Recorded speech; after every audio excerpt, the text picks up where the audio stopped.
things largely boil down to a pure damage race.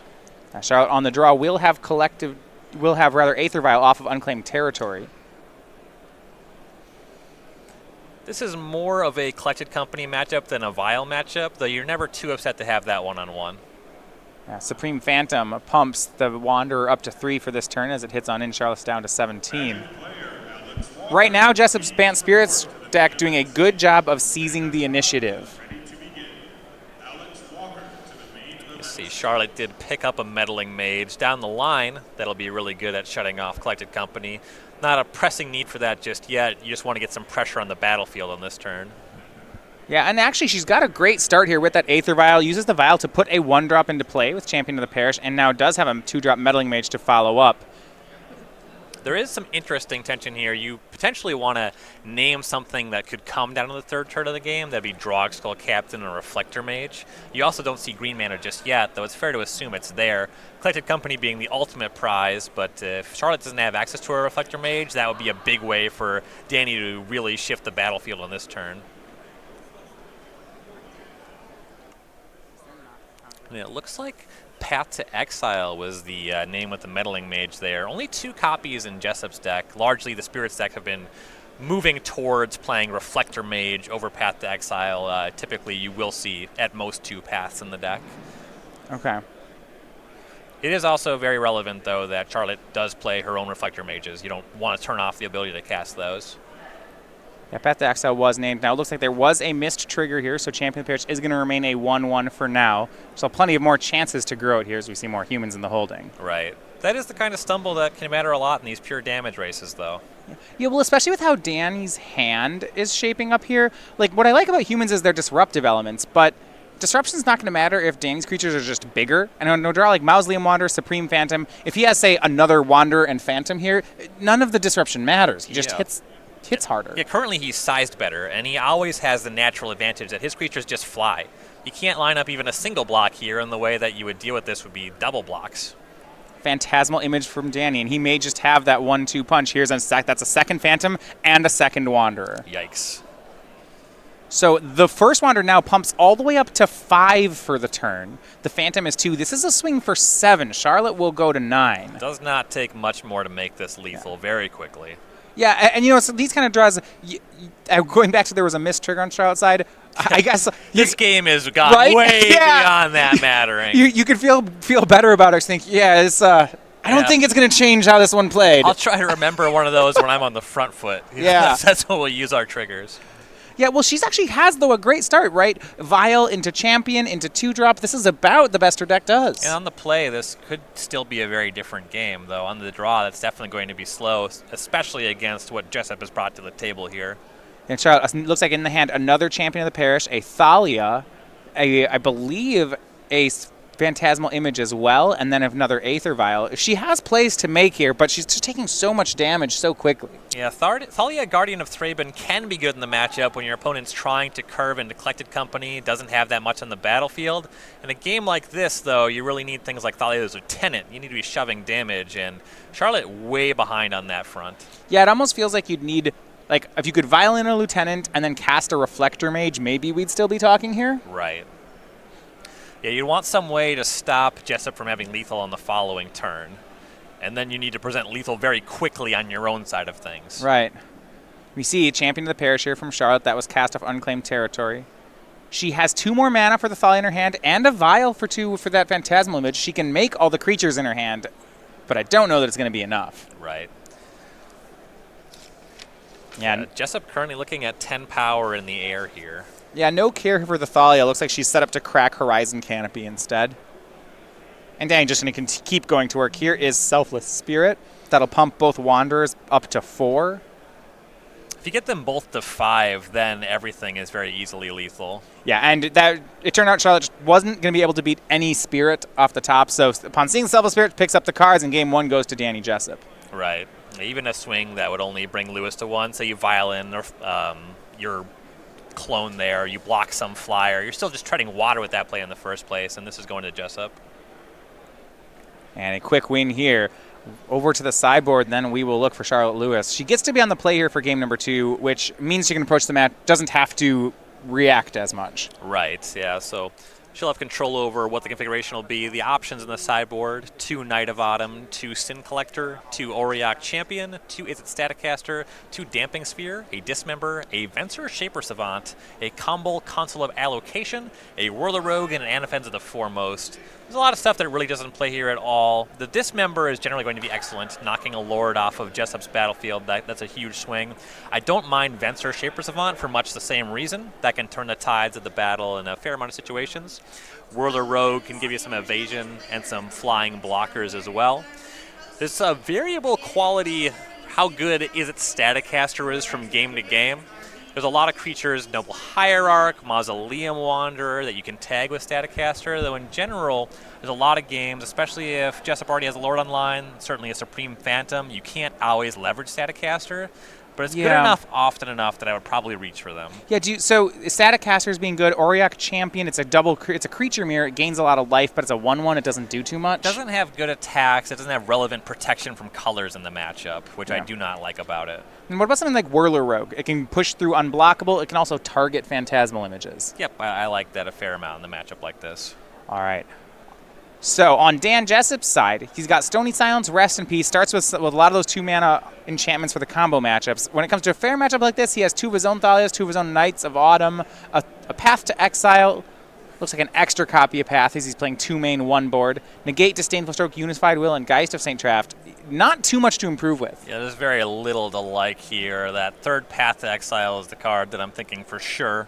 Try to slow down the assault on the human side of things, but counterspells don't play in a matchup like this. It feels like it's too slow tonight to blow up an Aether Vial. It's not a thing. Yeah, I don't really care about that. It's okay. Not particularly good. Geist of St. Traft, certainly on the draw, is not going to add much of anything to what Jessup is up to here. The Stony Silence and Rest in Peace, obviously, for very different matchups as well. If you're looking for a Christmas gift this season, we can give the gift of SCG. Plenty of bundles and gift packs, all available at SCG merch. We have hoodies, sleeves, Tarmo dies, all sorts of things. StarCityGames.com/SCG merch. I picked up some Creature Collection sleeves this week. The Bramblehopper Elite? No, some older ones. I was at the SCG Game Center, and I picked up everybody's favorite creature collection. You know what it is? The Delver of Squeaker. The Slobberin' Mile Driver. Oh, man, that is a good one. I intend to give the gift of SCG this holiday season with the biggest stretch for what's technically considered a pun I have ever heard in my life. It's the dog with his head out the window, right? Yeah, and there's the guy driving the car is kind of getting the dog in his face. It's a nice image. Game number 2 is going to put Charlotte on the play. Looks like we have 7s from each side. And here we will go. Cavern of Souls starting off. And had both choice of 1-drops, Champion of the Parish, but she will choose Aether Vial. Yeah, with the Vial, you technically can leave some damage on the table, but you get the Vial online. You still get to make the champion on turn 2. And if you add a 2-drop to it, you start making it large very quickly. Danny matches with his own Aether Vial. And again, Charlotte, a great start here. It looks like we have Mayor of Averbrook pumping that Champion of the Parish that came into play off Aether Vial. Yeah, that'll apply a lot of pressure going down the road. And depending on the contents of hand, it's fairly easy for the humans deck to transform Mayor of Averbrook. This is one of those Innistrad original transform creatures. It transforms when a player plays no spells in a turn. Vial kind of cheats on putting creatures on the battlefield without actually casting a spell. It looks like Charlotte has drawn that sideboard Venser Shaper Savant, which is another card that plays very well with this werewolf mechanic. Yeah, so there's 3 power on the border right now. Dan had his own Aether Vial, ticks it up to 1. He'll make Supreme Phantom and pass. He does have one of those Path to Exiles in his hand. Remember, Mayor of Averbrook's going to force Dan to move his play around a bit here as he has to continue to cast cards main phase, which is something that Ban's not always about. Yeah, the Spirits deck does play a good amount of spells on the opponent's turn. This matchup puts that at less of a premium. Spell Queller not terribly good against Aether Vial, and this deck is full of 1-drops as well. The stuff like Collected Company, you generally don't want to main phase that. Mayor can put some pressure on that sort of thing. Noble Hierarch is going to be cast, and Champion of the Parish attacks and exalts, and then Charlotte will Vial a Thalia's Lieutenant into play. This is a bunch of damage. Champion of the Parish now all the way up is to be in for 6. She'll drop Danny to 14. Yeah, that is a huge attack. And actually, wait, is that 7? Hold on, Mayor pumps it again. Oh yeah, it's a Lord effect there. Yeah, exalted plus the sort of anthem there. We'll confirm on life totals. Jessup, he does have that Path to Exile hanging out, but Botanical Sanctum Cavern of Souls does not cast that just yet. And then we'll see what Jessup can do to add to his battlefield here. So he had that Mausoleum Wanderer coming out the Vile end step. He has another Supreme Phantom in hand. He can start to make some blockers, but the Champion of the Parish is already large. The Thalia's Attendant generally gets pretty big pretty quick as well. Yeah, there looks like the judge is stepping in on a life total discrepancy here, Ryan. So this has to do with the fact of the Exalted trigger. Sure. So there's been a rule change recently where Exalted triggers are the sort of thing where you only have to announce triggers when they have a visible impact on the game. So if Exalted happens, your opponent says, how large is your creature? You have to answer then, and your answer is the size of the creature if that is legal, either with the trigger or without it. And so there could have been a situation there. If she had literally, depending on what was communicated. If nobody said any words and Lewis's life pad says 13 and Jessup says 14, there's a miscommunication. We have to resolve that. Right, and so we decided it was 13. So on the attack, we had a champion with 4 counters being pumped by Mayor's static ability and Noble Hierarch's Exalted. So 7, and Danny goes to 13. Yep. A second Supreme Phantom on the way back from Danny Jessup. It's going to pump Mausoleum Wanderer up to a 4. Charlotte's down to 16. That's a fine attack, and the Supreme Phantoms, they are hanging out with 4 toughness, but this Champion of the Parish is hitting harder than that. Yeah, and Charlotte continues to pick up some good resources here. Hand right now is Meddling Mage, Mantis Rider, and a copy of Venser Shaper Savant. Jessup here has been hanging on to that Path to Exile, no ability to cast it, and hasn't produced a third mana source, isn't going to be threatening Collected Company anytime soon.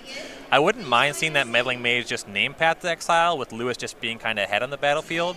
She does want to watch her own life total, right?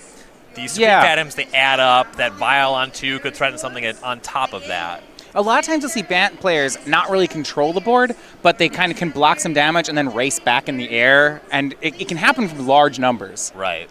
A nice element in Charlotte's hand is a Mantis Rider hanging out there. Given the 2/4 Phantoms on the ready with that Vial on 2, there's some argument just to hang on and maybe try to use that Mantis Rider on a surprise blocker if the game shakes out that way.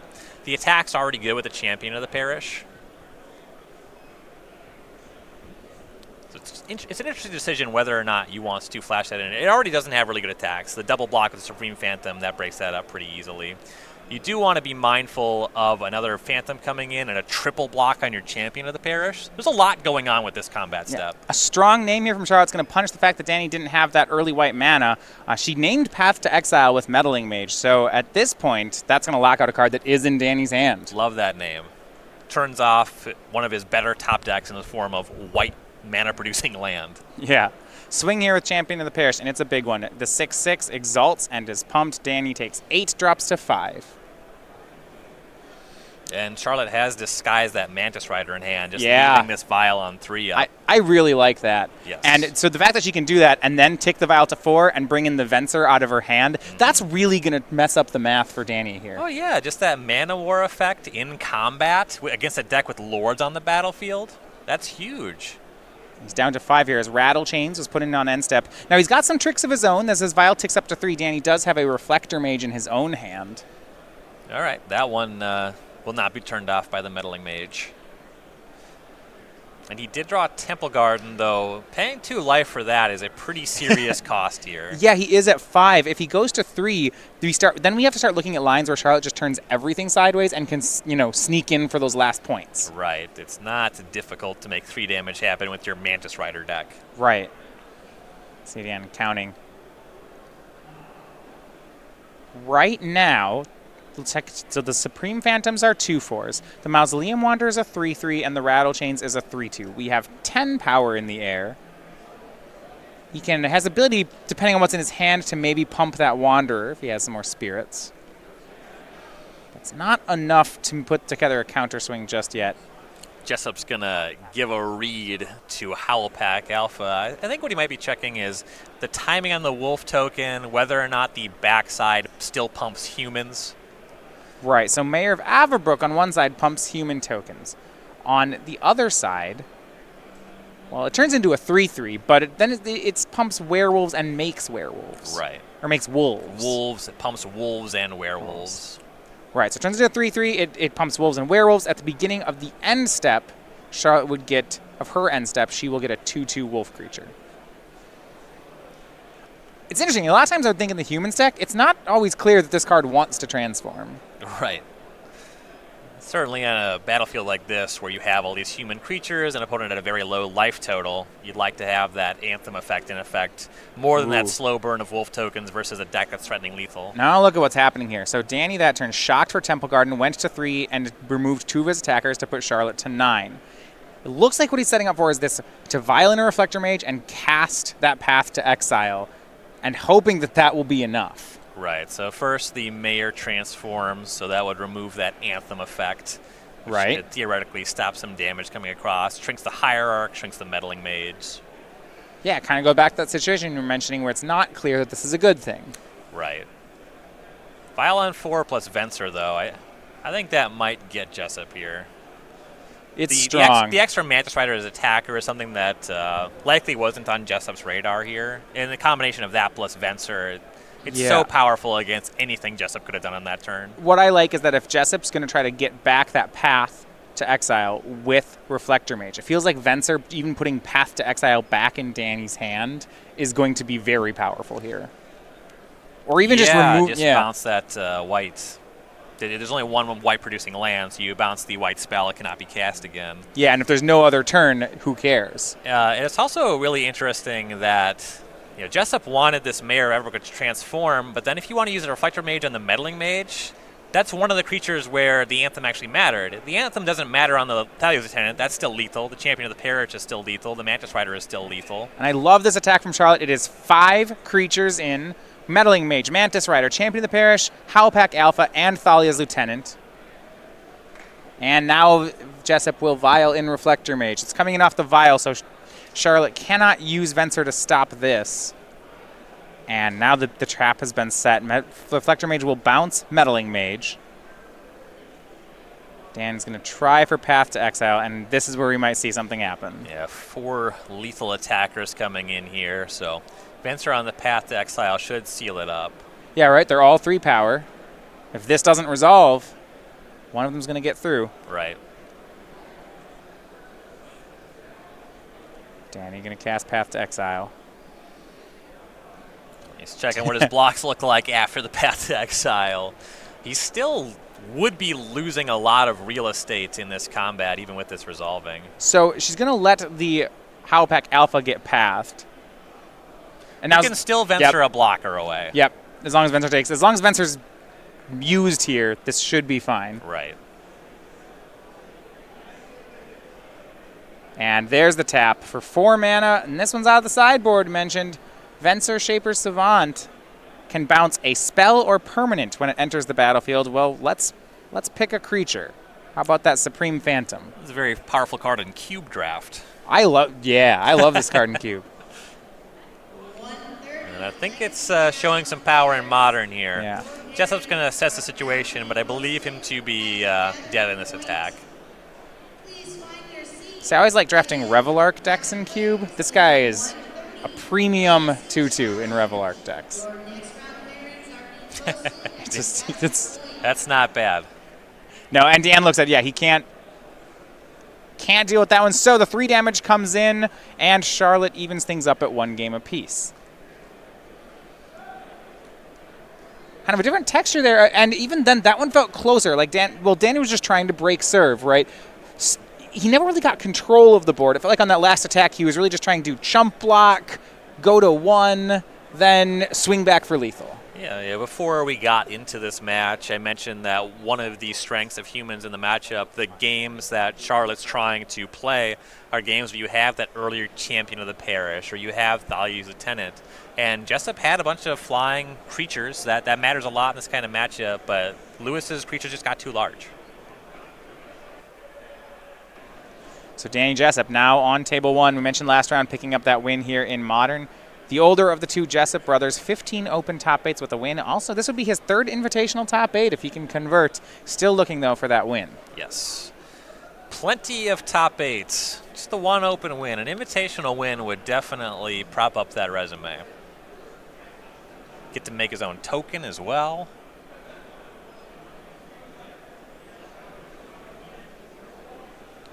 Dan back on the play. Do you, because of how swingy the going first in this matchup can be, do you re-strategize at all as far as the cards you're using? The cards that matter are largely the same from game to game, play or draw. You just have to remake up the tempo you lose by being on the draw when you're on the draw. These decks largely just do the same thing. The one thing that Jessup might reach for on the play is Geista Saint Traff, but Humans just has so many blockers, I would generally avoid that game plan in the matchup. Yeah, it feels like that would be a 4-point burn spell, more or less. Right. Get that one swing in, it would die in combat, the Angel token would swing. I mean, and if that's something he's interested in, he can go there. Yeah, it just generally seems worse than just having his flying attackers. Yeah, I also think that his Reflector Mages are very good, just kind of up and down the curve. He has cards that play in a meaningful way in the matchup. Charlotte going to be on a mulligan here for the third game. Currently, she is 6-0 in Modern. Jessup has 1 loss in Modern. That was yesterday. Undefeated in Standard. Yeah, it'd be really nice to leave the Modern leg of the tournament at X-1 for either of these players. Just 6 rounds to go. They're looking to lock up a top 8. Jessup playing Is It Drakes in Standard? Charlotte was on Jeskai Control for Standard.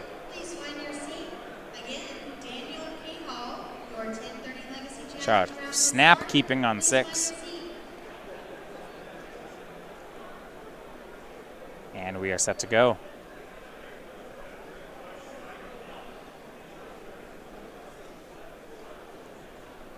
Dan Jessup starting out with turn 1 Noble Hierarch. Game 1 when he won the die roll, we saw what felt like the most aggressive start Bant can have.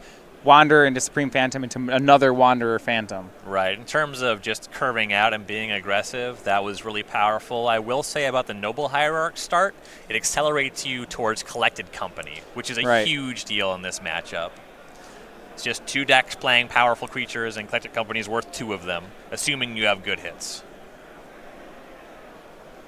See, looks like on Dan's side, another land up at the front. He's got, picks up Selfless Spirit for the turn, Reflector Mage, Selfless Spirit, and that's going to be Reflector Maging her Noble Hierarch. That's a big tempo swing. The Noble Hierarch on turn 3 is a lot worse than Noble Hierarch on turn 1. Charlotte, another unclaimed territory. Mayor of Averbrook's going to be the play. She had a choice here between Meddling Mage and Mayor of Averbrook. Do you have a preference between those 2 drops?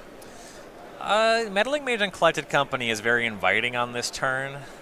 The Mayor with no other human creatures, I do prefer Meddling Mage here, though. Even with Meddling Mage, you're still vulnerable to Path to Exile, Reflector Mage. I think that Reflector Mage for Jessup, this Noble Hierarch and Reflector Mage, was just so good that this game is going to be difficult for Lewis no matter how she plays it. Charlotte goes on to 17 on the attack. Now, Jessup does not have the Collected Company here, but that doesn't mean he doesn't have plays.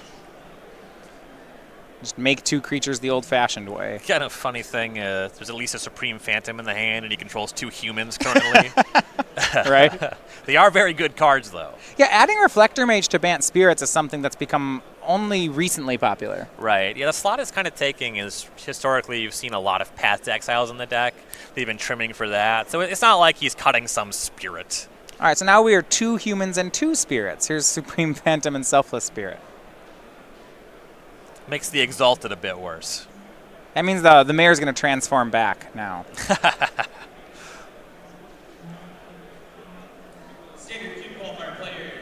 Draw here for Charlotte. Now, she does have a Reflector Mage of her own. She was on the draw, didn't get to have Noble Hierarch mana, so still is behind. However, Charlotte will cast Champion of the Parish. Starting here. Now it looks like we have Thalia's Lieutenant. This is a lot of power.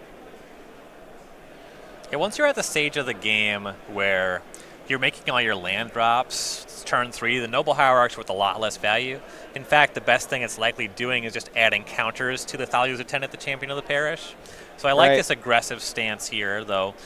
Jessup's starting to start coming in for a lot of damage in the air. Right. The downside is that Charlotte wasn't able to make an attack just yet. And a bigger downside, Danny just drew Collected Company. Yikes. No reason to hesitate on that. She is hoping that he misses here. Right. And Jessup's looking for lords. Well, land.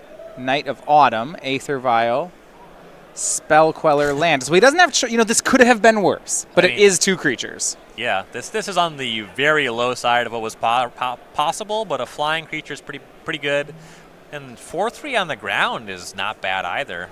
I like how he splits the difference. Now we have 3 spirits and 3 humans. Knight of Autumn is actually not a human. Oh, it's not. It's an elf, isn't it? Yeah, it was not a direct upgrade to the humans deck. They started putting it in the sideboard, but it can be tough to cast. Well, they had Reclamation Sage before, right? And that's also an elf? Right. So, okay. Swing in drops Charlotte to 12. Her hand, Reflector Mage, Mantis Rider, Noble Hierarch. That was the one that was reflected turn 1. It's that damage in the air you're talking about. It adds up so quickly here. Right. And going into this turn, the champion was still pretty small. Here is Mantis Rider. Another element of this is if Jessup starts to fall behind on the battlefield, he has that Selfless Spirit. So he has some creatures that just don't have good attacks. Creatures on the ground just won't be able to attack meaningful in this game. Jessup can spend a turn throwing all the ground creatures in the way, using the Selfless Spirit to make them indestructible, and then having another turn of blocks with that. And he still has a path to exile he hasn't spent, which with right now only 1 flying creature on Charlotte's side of the battlefield is a pretty inviting target. Yeah, a lot to like about Jessup's position here.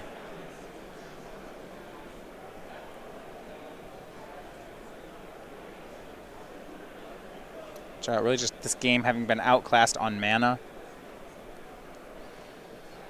Yeah, that Reflector Mage and Double Hierarch on turn 2 was such a beating.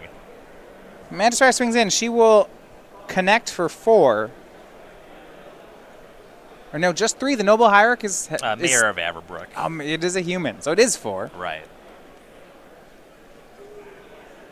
Danny You wouldn't 12. think Mantis Rider a human outside of the context of this is a deck it sees play in, but it looks like a big book.